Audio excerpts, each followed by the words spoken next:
Her true story from Michigan. My daughter-in-law erased me from the family photo, so I erased her name from the deed. Enough. My family photo cannot be ruined by an ugly old woman.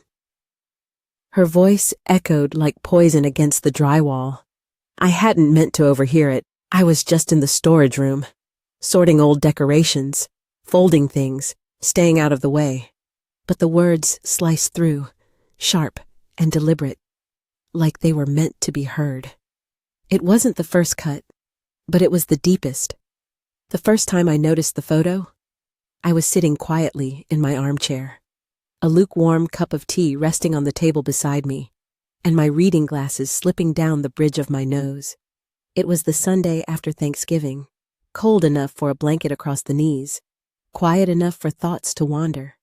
I was scrolling through Facebook, like many grandmothers do, hoping to feel connected to the lives I'd helped build. And there it was, a family photo, on my daughter-in-law's page. The front porch of the house I helped pay for, decorated with pumpkins and cozy plaid throws. All the little ones in matching scarves, perfect as a catalog ad. My son stood tall, proud, with one arm around her waist, their children perched on either side like ornaments on a tree. Everyone was smiling. Everyone belonged, except me. I wasn't in it, but I had been. I stood on that very porch, beside them, wearing the soft blue cardigan my late husband once said brought out my eyes. I remember brushing a bit of lint from it while waiting for the timer to flash. So, where was I, if you see your mom, your grandma, or even yourself in this story? Don't hesitate. Type 12. I scrolled through the comments. Such a beautiful family. You all look amazing. Picture perfect. Then I saw it. One friend had asked, "Was your mother-in-law not there?"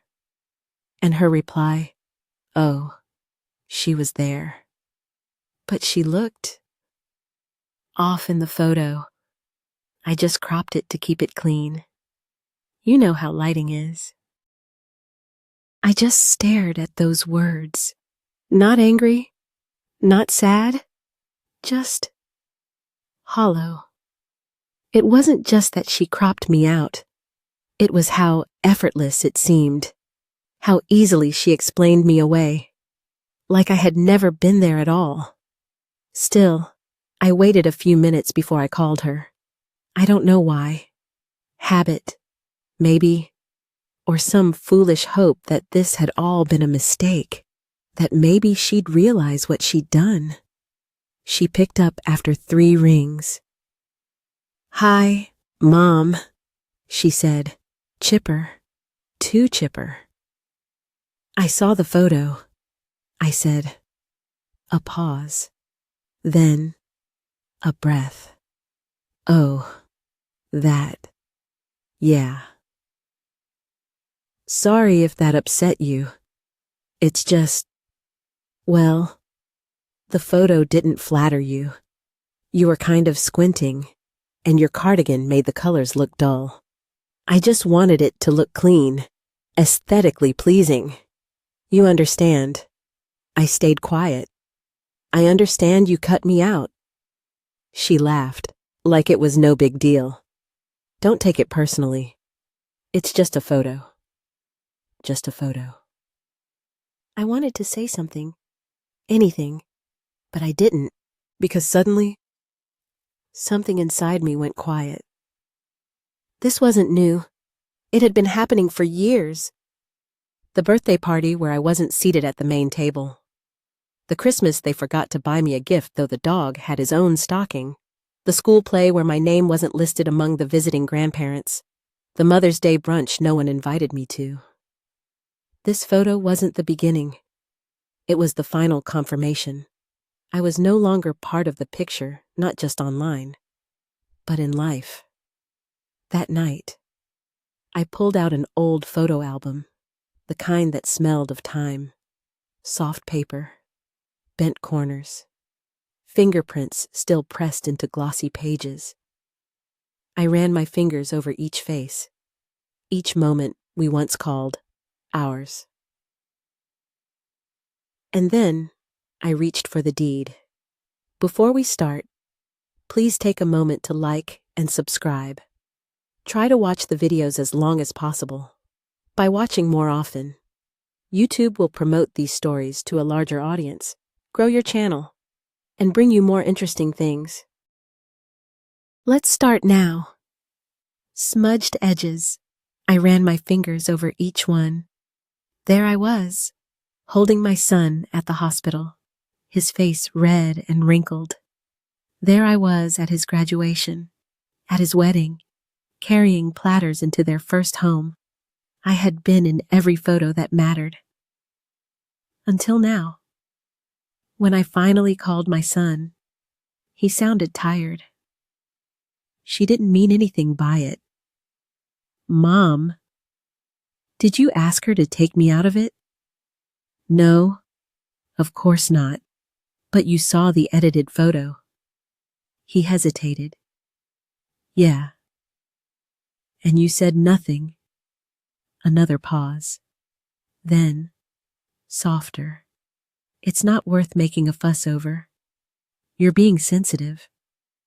That's when I knew. They weren't just erasing me from pictures. They were erasing me from the family narrative. I wasn't the grandmother who helped raise their kids. I wasn't the woman who co-signed the mortgage. I wasn't the one who stayed behind when their father died, making sure no one fell apart. I was the blur in the corner of the photo, the person they cropped out for aesthetics. I put down the phone. That night, I didn't cry. I folded laundry. I watered the plants. I cooked a pot of soup too big for one person. And then I opened my file cabinet. There, beneath tax papers and insurance forms, was the deed to the house. And there, next to my son's name, was hers. I ran my finger across it slowly, not with bitterness, with clarity. They erased me from a photo, but I had the power to erase something too, not to hurt, but to correct the story, to remind them. I may be quiet, I may be soft, but I am not invisible. When my son got married, I cried harder than I expected, not from sadness, but from a quiet kind of pride, the kind that slips down your cheeks when no one's watching. He wore his late father's cufflinks. I'd polished them the night before. His bride was radiant, her family large and talkative, with opinions and expectations they weren't shy about. I sat quietly at the reception, toasted politely, smiled when prompted. No one knew the check I'd written to cover part of the caterer's fee, or the overtime hours I'd picked up, cleaning offices at night, to make sure my dress didn't come off the rack at a thrift store. I never told anyone. That became a habit, doing things in the background. Quietly, without thanks. The first apartment they rented after the honeymoon was too small for the dreams they had. They wanted a house, a starter home, they said. But the market was brutal, and the bank was strict. So I did what mothers do when their children are too proud to ask, but too worried to sleep. I sold my car, not the fancy kind, just a dependable sedan. But it was mine, paid off, maintained, and familiar. I traded it in for a few $1,000s and walked to the grocery store for months. My neighbors thought I was just trying to stay active. I let them believe it. Then I did something even bolder. I took out a loan against the insurance policy my late husband had left me. It wasn't much. But with that and my savings, I scraped together the down payment. I handed it to my son in a manila envelope one rainy afternoon. He didn't ask how I got it. His hands trembled when he took it. but he kissed my cheek and said, "Thank you, Mom. We'll pay you back." I smiled. Not because I believed him, but because I didn't need it back. They moved in 3 months later, a modest single-story house with a red front door and a patchy lawn that I offered to mow myself. No, you don't have to," my daughter-in-law said.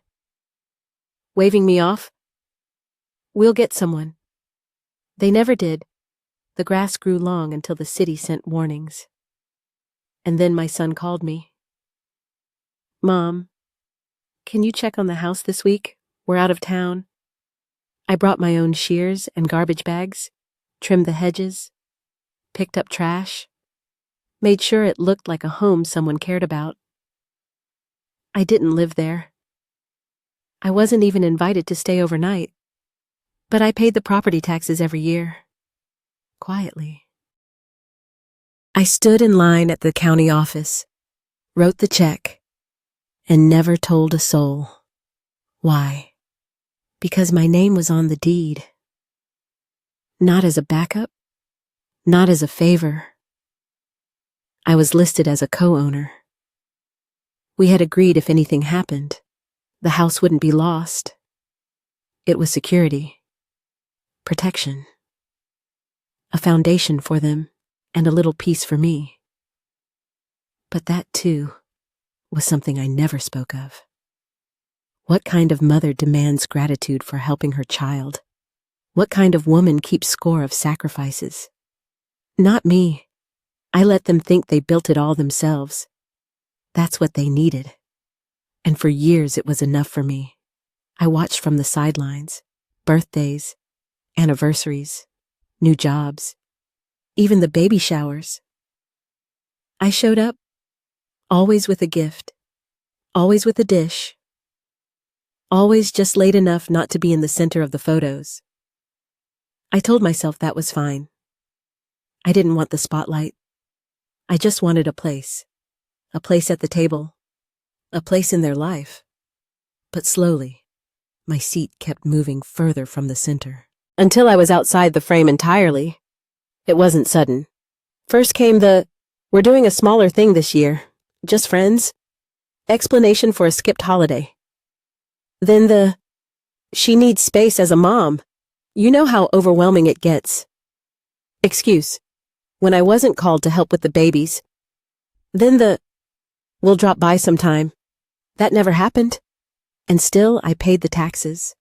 Still I sent birthday cards. Still I let them believe it was their home. Alone. Because I thought that was love. Now, as I sit in this quiet living room, scrolling through a picture I wasn't deemed fit to be part of, I realized something. They never asked how I was doing. Not once. Not after I gave up the car. Not when I stopped buying new clothes. Not even when I missed a doctor's appointment because I was watching their sick child. It wasn't just that I was invisible. It was that they believed I had nothing worth seeing. No value, no voice, no place. But they were wrong. Because while they erased me from photos, I kept the receipts. Not just financial, but emotional. Every overlooked moment. Every unacknowledged gift. Every act of love disguised as quiet presence. I remembered it all. And now, I was starting to realize. Maybe it was time they remembered too. It started with the locks. One day, I arrived with a tin of cookies and a small sweater I'd knitted for my grandson. Only to find my key no longer fit the front door. I jiggled it, thinking I'd misremembered, until a voice came through the security system. "Hi, this is Sophie. Can I help you, Sophie?" My daughter-in-law, speaking to me like a receptionist. "It's me," I said, holding the key up to the tiny camera. "Margaret, I was just dropping something off." A pause, then a too-sweet reply. "Oh, sorry, we changed the locks last week. You should have texted first. She opened the door eventually, but not before making me wait on the porch for 7 minutes while the kids stared through the window and giggled. I handed her the cookies. She smiled like I was a stranger. Thanks. I'll make sure the kids get them. That was the last time I saw the inside of their house without an invitation. From then on, Sophie created boundaries. That was the word she liked to use. Boundaries. I'm sure you understand, she'd say, patting my hand like I was the child. Kids need structure, routine. It's not good for them to get too many opinions. She told me not to buy them toys unless she approved first. Not to offer snacks unless I cleared it with her. Not to mention anything about how we raised children in the old days. I know you mean well, she'd say with a tight smile, but it's different now. One afternoon, I asked if I could take the kids to the park. She didn't even look up from her phone. I don't think that's a good idea. You forget things sometimes, and they're fast. You might not keep up. I stood there holding a picnic blanket and 2 juice boxes. She didn't look up. I went home and cried into a sink of dishes. But the worst was what she said when I wasn't around. At a barbecue that summer, I heard her talking to one of her friends while I was carrying out lemonade. Oh, Margaret. She's sweet, but she's not really family. You know, she's just around. Just around. Like a neighbor. Like a shadow. Not the woman who held her son's hand through his first heartbreak. Not the woman who sold her car to help them buy a home.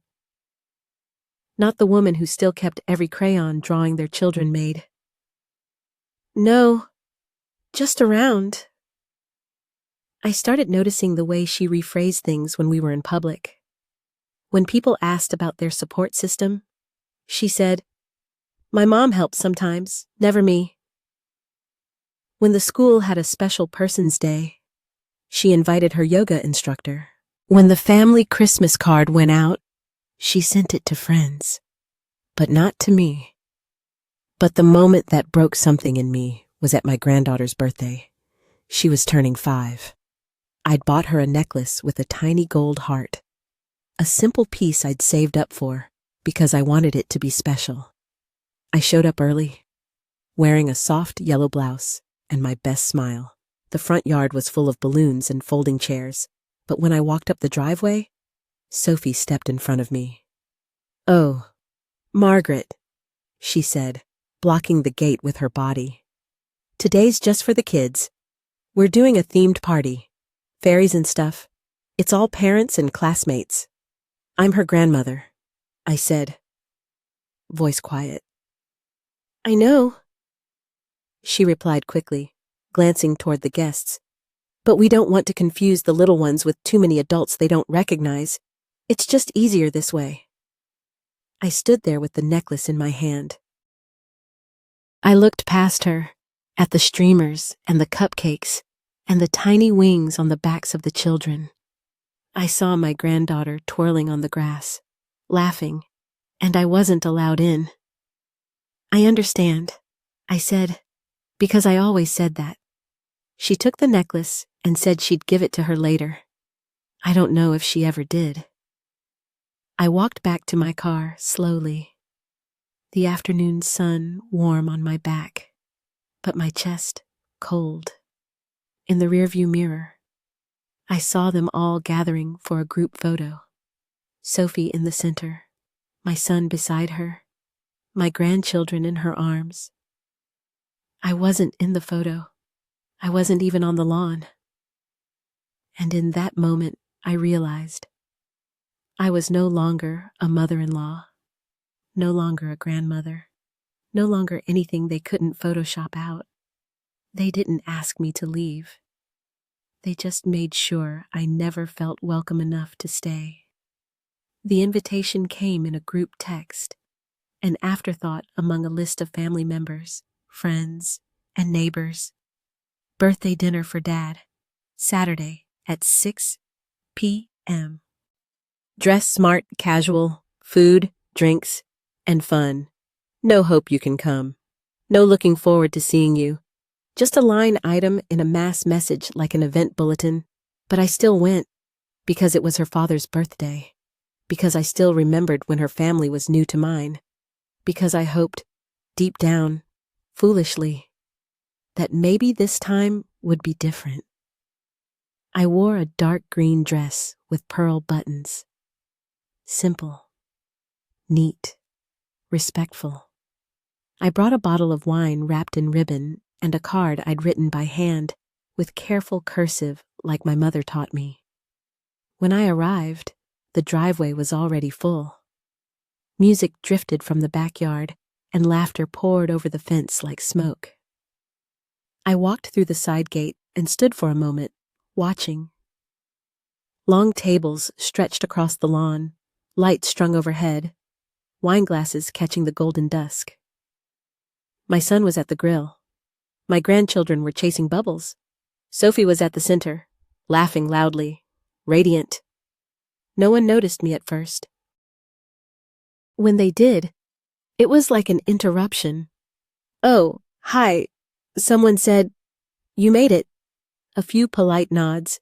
No hugs? "No, we saved you a seat." I hovered near the buffet table until Sophie finally walked over. "Glad you came," she said, eyes scanning past me. "Where should I sit?" I asked. She pointed to a small table near the edge of the yard. A fold-out, 3 chairs, one of them already occupied by the housekeeper.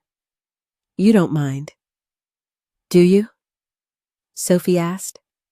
"We're keeping it cozy in the main area for immediate family." I smiled, but I could feel it trembling at the corners. I sat down. The housekeeper nodded. Surprised, I poured her a glass of water and tried not to notice the way people looked over occasionally. Puzzled, as if wondering why the help was having dinner with someone else from the staff. When the toast began, no one mentioned me. Not my name, not my help over the years, not the countless favors I'd done for that household. Sophie stood, clinked her glass and said, "To my amazing father, who raised me right, who taught me what family means, and who gave me the strength to set boundaries. Even when it's uncomfortable." People clapped. She looked straight at me.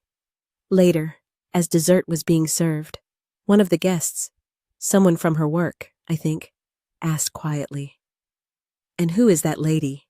The one in green?" Sophie leaned over and whispered, just loud enough for the table to hear. "Oh, that's just Margaret. She's always around." "Just Dura, a familiar phrase." I pushed my cake away. The final blow came when I stood to help clear plates, just wanting to be useful, to feel part of something. "Mom," Sophie said sharply, loud enough to stop conversation. "You don't have to. Just sit. You like being quiet anyway, so just enjoy it." There was a flicker of laughter. Someone muttered, "Ouch!" I nodded, walked slowly back to the little table by the hedge, and then I stood up again. I picked up my coat, my purse, left the wine unopened on the gift table, left the card with the others, though now I knew she'd never read it. No one stopped me. I walked across the lawn under the string lights, past the chatter and the cheer, past the faces who would forget I was even there. At the gate, I turned back one last time, and I saw them. My son with his arm around his wife, my grandchildren running in circles, and me, standing outside of all of it, not forgotten, just dismissed, like I was the woman who used to clean, who helped raise someone else's children, who used to belong to a house that now had no room for her name. As I walked back to my car, I didn't cry, not because it didn't hurt, but because the hurt had turned into something else, something sharper, something stronger. Clarity. I was no longer welcome in their picture, but I still held the frame. It happened on a Tuesday afternoon. The kind of day when nothing seems important until everything is. I had come by the house to drop off a box of winter coats I'd saved from when my son was little. Coats I thought my grandchildren might like. Vintage, warm, and lined with the kind of care you don't find in stores anymore. No one answered the front door, but the gate to the side yard was open. I figured I'd leave the box on the porch with a note. As I stepped quietly along the gravel path, I heard her voice. Sophie. At first I thought she was speaking to the dog. Something clipped and condescending, like always. But then I heard my name. Just let her think she's still on the deed. It keeps her happy. No need to stir the pot. My hand froze on the porch railing. Then a male voice. My son's. Muffled. Hesitant. I don't know. It just feels wrong. She's old. Sophie snapped. She doesn't use the space. We're paying all the bills now.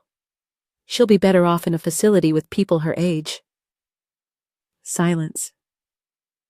Then she said it. The phrase that knocked the air from my lungs. End of the year. We'll move her into assisted living. I've already toured a few places. Nice ones. She won't even know what hit her. I stepped back slowly, my hand gripping the porch column so tightly it hurt. The box fell from my other arm and landed with a thud.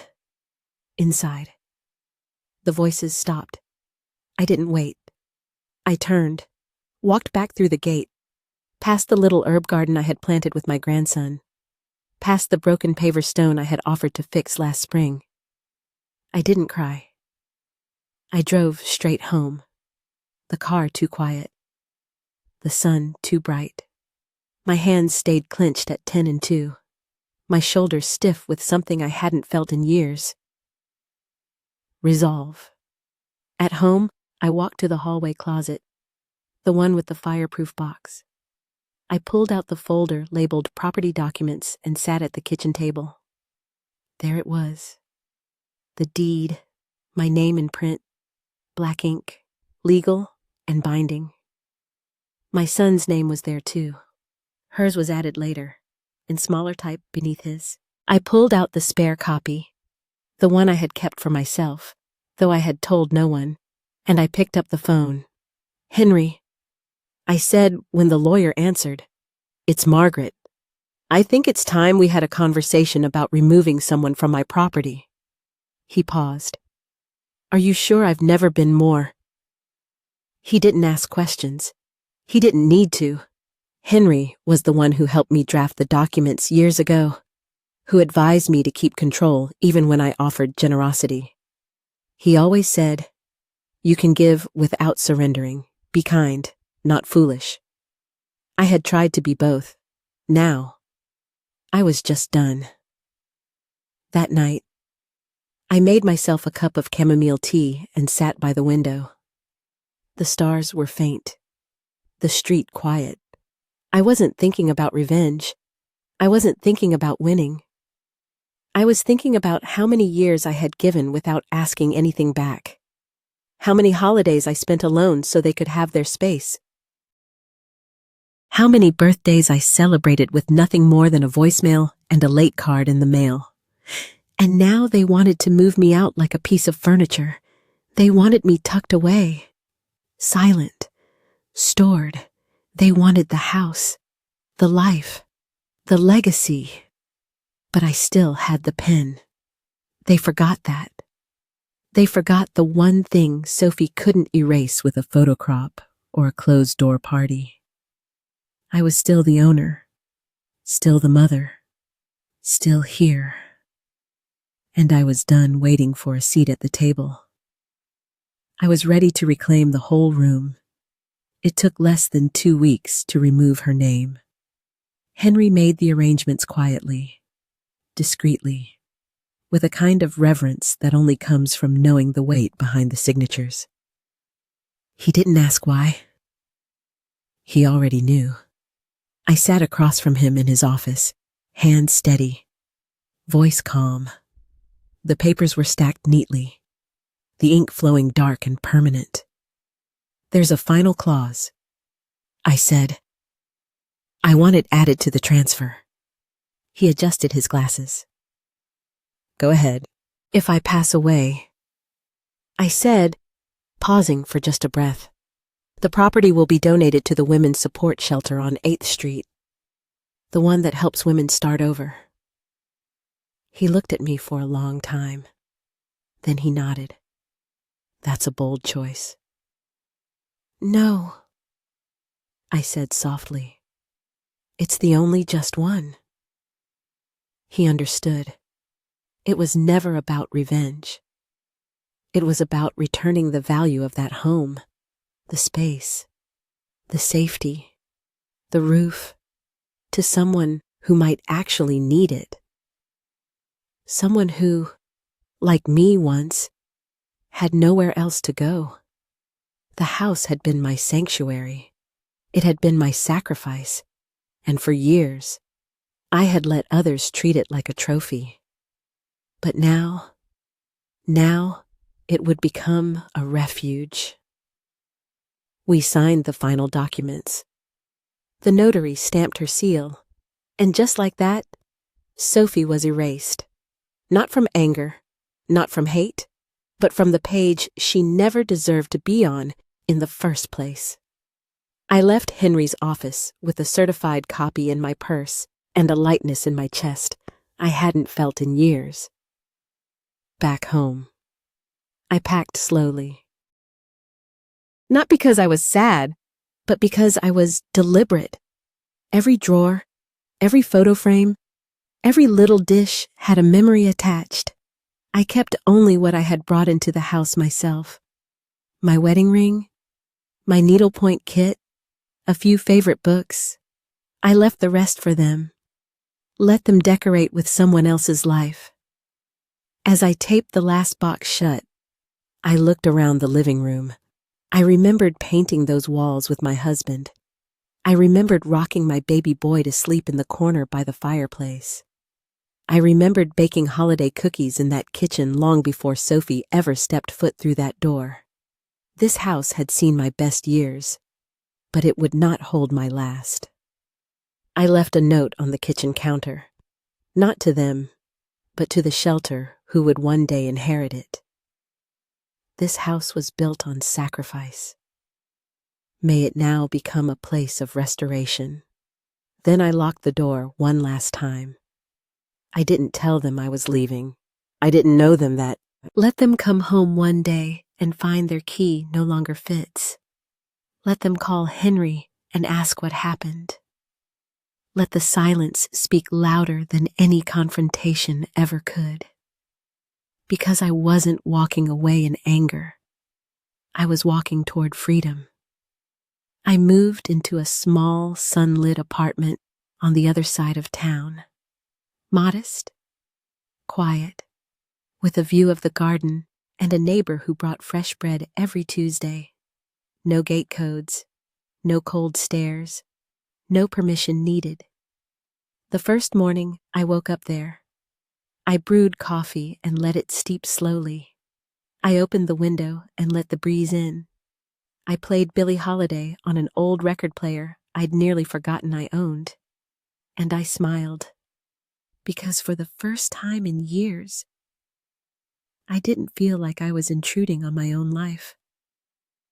I sat down at the kitchen table with a pen and fresh paper. I began to write, not to them, but for me.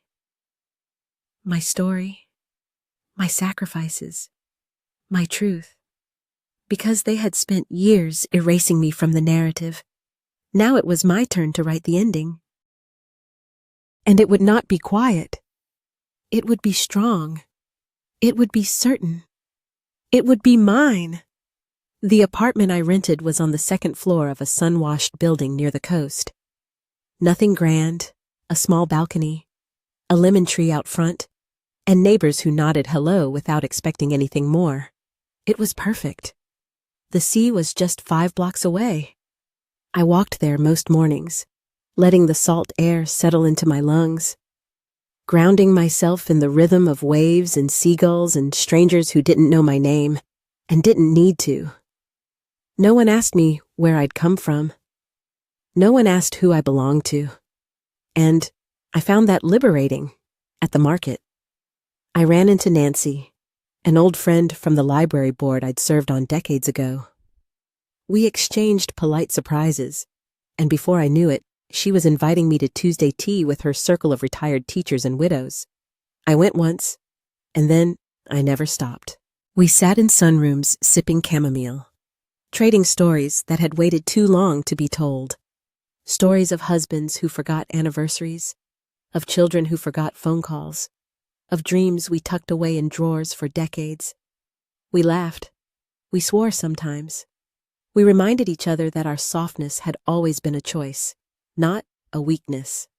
One woman crocheted political slogans into doilies. Another ran a secret wine club for her church choir.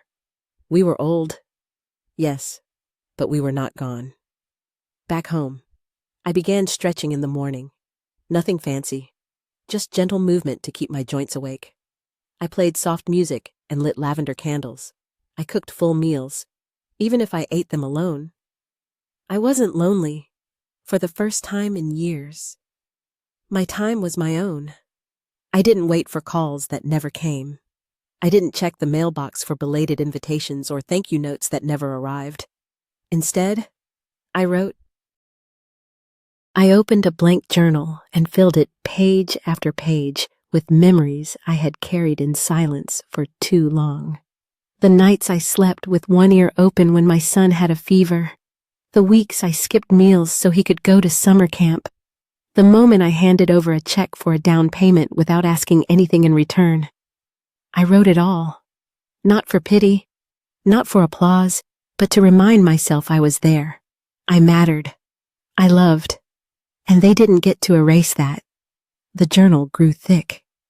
I began organizing it, chaptering the years, cataloging the lessons. I didn't call it a memoir. I called it evidence. Evidence of a life fully lived. Some evenings, I read back through old entries and found myself smiling, not bitterly, but fondly. Because even in the heartbreak, there had been beauty. Even in the betrayal, there had been resilience. One morning, I received a letter in the mail, not from them, from the shelter.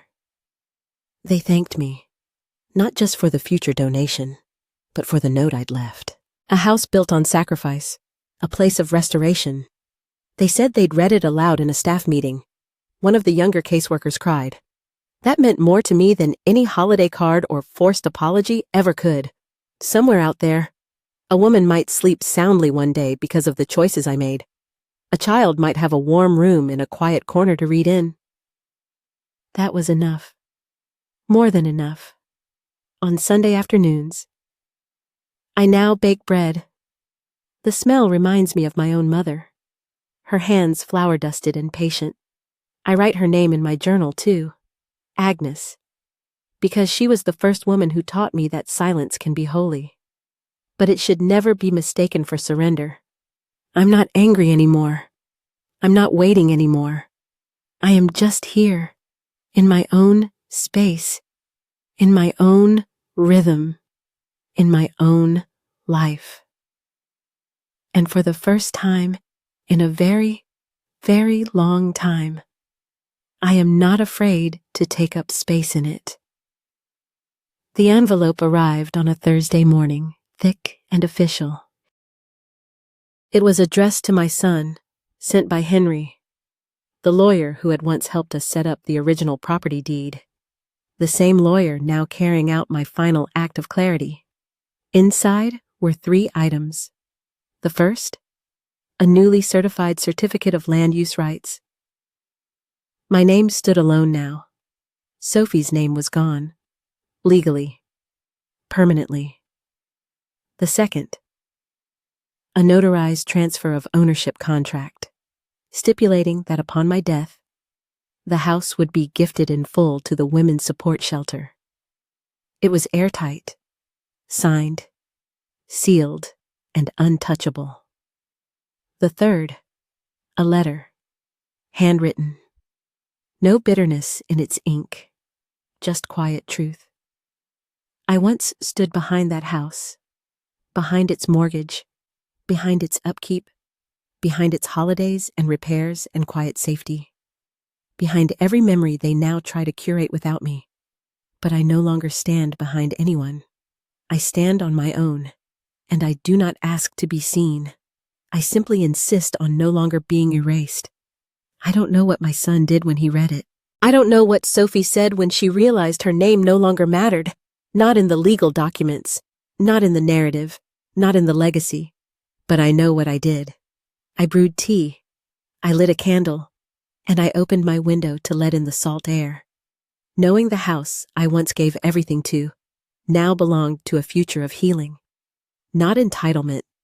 Sophie had spent years trying to curate the family image to filter me out like I was a flaw in her backdrop.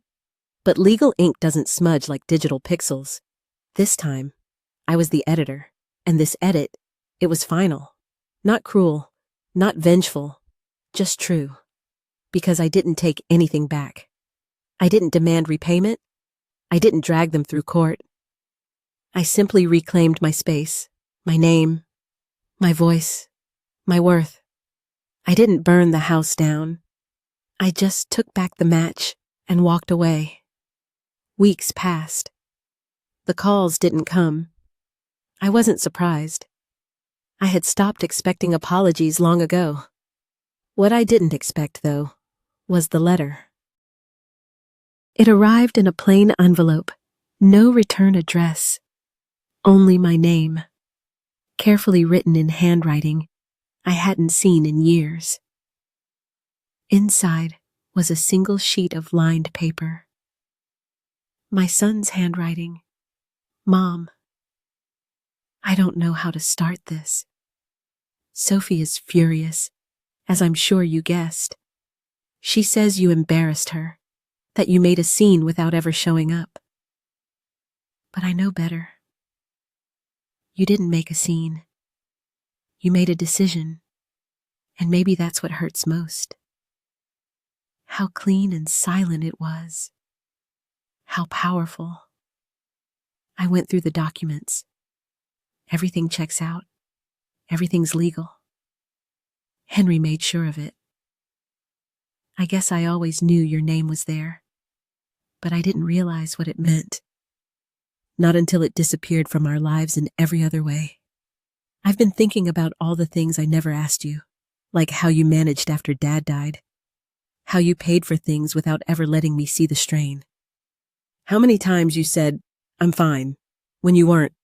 I want you to know something. I saw the photo Sophie cropped you out of. I didn't stop her. I should have. I see that now. I don't expect forgiveness. But if there's room in your life for me to visit, without pretense, without her, I'd like that. Love, James. I folded the letter slowly, not with tears, not with rage, but with that old ache mothers know too well. The one that lives just beneath the ribcage, where memory and muscle collide. I didn't call him. Not yet. Instead, I took a walk to the ocean. The wind was brisk that day, carrying the scent of salt and something faintly floral. Along the path, a group of children were collecting seashells in buckets, their laughter unburdened and wide. One little girl turned and waved at me. I waved back. That night, I wrote in my journal, "Let him come.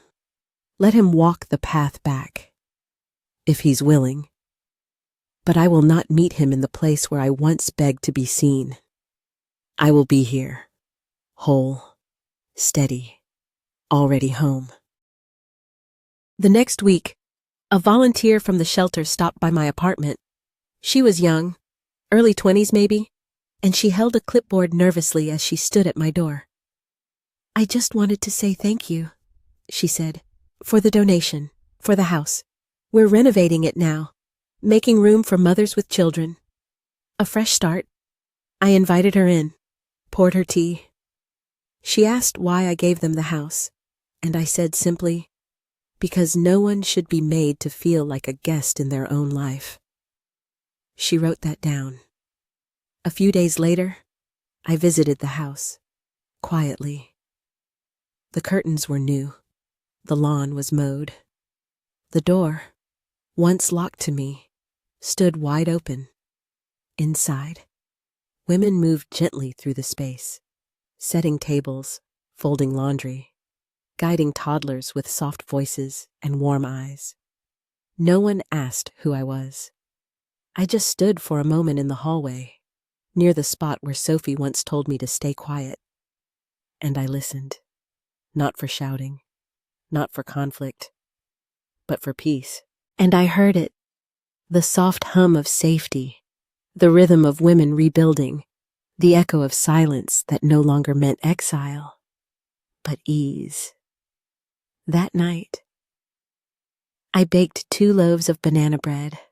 One I delivered to the shelter, the other I kept, just in case, because maybe James would come, and if he did, I would greet him not with a lecture, but with a slice of bread, a cup of tea, and a question. Are you ready to see me now? Not as background, not as burden, but as someone who never stopped loving, even when she walked away. This isn't a story about revenge. It's a story about return to self, return to dignity, return to truth. And while I don't know how it ends, I know this. I'm in the picture now, not by invitation, by decision. And this time, I'm not stepping out of frame. If you've ever been edited out of your own life, if you've ever been told to be quiet while others rewrote your story, if you've ever stood in the background of a picture that wouldn't even exist without you, remember this. Silence isn't surrender. Silence is preparation for a response that doesn't shout because it doesn't need to. You do not need their permission to take back your place.